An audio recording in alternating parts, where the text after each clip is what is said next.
All ఒక శాసనసభ పక్షం తరఫున ఎవరు మాట్లాడాలనేది ఈ సభలో ఉన్న సాంప్రదాయం ప్రకారంగా సభలో మమ్మల్ని అడుగుతారు, మా పార్టీ తరఫున ఎవరు మాట్లాడతారని అడిగి మేము ఎవరికి అడిగితే వారికి మైక్ ఇచ్చే సాంప్రదాయం ఉంది.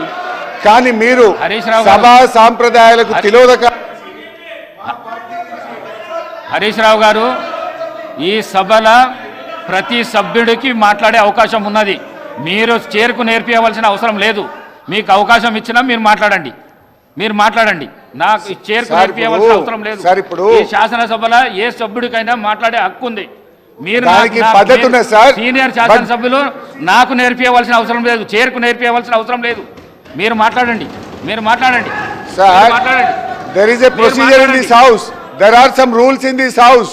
ఎప్పుడు అందరి సభ్యులకు మాట్లాడే హక్కు ఉన్నా ఏదైనా ఒక అంశం మీద ప్రధాన ప్రతిపక్షం నుంచి ఎవరు మాట్లాడతారని అడిగి ఆ ప్రధాన ప్రతిపక్షం నుంచి పేరు తీసుకొని మాట్లాడించే సాంప్రదాయం ఈ సభలో ఉంది.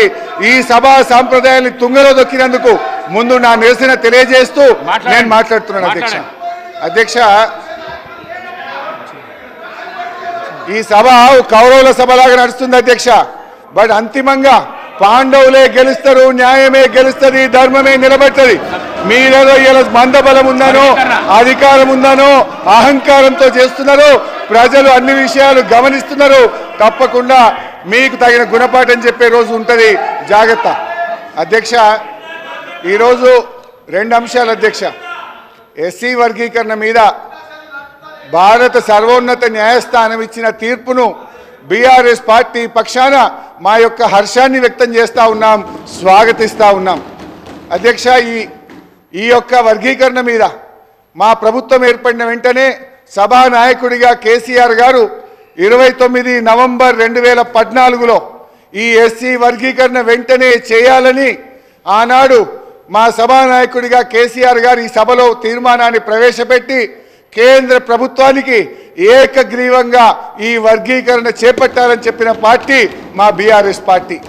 తీర్మానం చేయడమే కాదు అధ్యక్ష, ఎస్సీ వర్గీకరణను వెంటనే చేపట్టాలని ఆ తీర్మానం కాపీని స్వయంగా కేసీఆర్ గారే తీసుకొని ఆనాటి ఉప ముఖ్యమంత్రిగా ఉన్న నాయకులను, దళిత నాయకులందరినీ వెంట పెట్టుకొని వెళ్ళి ప్రధానమంత్రి గారిని స్వయంగా కలిసి దీని వర్గీకరణ యొక్క ఇంపార్టెన్స్ను ఆ రోజు కేసీఆర్ గారు ప్రధాని గారికి వివరించడం జరిగింది. ప్రధానమంత్రి గారు ఆ రోజు కూడా చాలా స్పష్టంగా ఇది న్యాయమైన డిమాండ్ అని, దీన్ని తప్పకుండా పరిష్కరిస్తామని ప్రధానమంత్రి గారు కూడా ఆ రోజు సానుకూలంగా స్పందించారు అధ్యక్ష. అయితే అధ్యక్ష, ఈ వర్గీకరణ పోరాటం చాలా సుదీర్ఘమైన పోరాటం. ఎన్నో త్యాగాలు జరిగినాయి. ఎంతోమంది వర్గీకరణ కోసం గతంలో ప్రాణాలు అర్పించిన సంగతి కూడా మనకు తెలుసు. ఇదే గాంధీ భవన్ దగ్గర పెట్రోల్ పోసుకొని ఆ రోజు కొంతమంది మాదిగలు ఆత్మాహుతికి పాల్పడితే అప్పటి ప్రభుత్వం కనీసం వాళ్ళని పట్టించుకున్న పాపాన కూడా పోలేదు. కానీ ఆ మాదిగలకు కేసీఆర్ గారు మా ప్రభుత్వం వచ్చిన వెంటనే వారందరికీ ఎక్స్గ్రేషియా ఇచ్చి ఆ కుటుంబాలను ఆదుకున్న పార్టీ బీఆర్ఎస్ పార్టీ, మా నాయకుడు కేసీఆర్ గారు అధ్యక్ష. ఆ రోజు కాంగ్రెస్ పార్టీ ద్రోహం చేసిందని, కాంగ్రెస్ పార్టీ వర్గీకరణ చేయడం లేదని మందకృష్ణ మాదిగ గారి నేతృత్వంలో గాంధీ భవన్ దగ్గర ఆ రోజు పెద్ద ఎత్తున మాదిగలు గాంధీ భవన్ ముట్టడికి వచ్చి పోరాటం చేసిన విషయాన్ని కూడా గుర్తు తెచ్చుకోవాలి.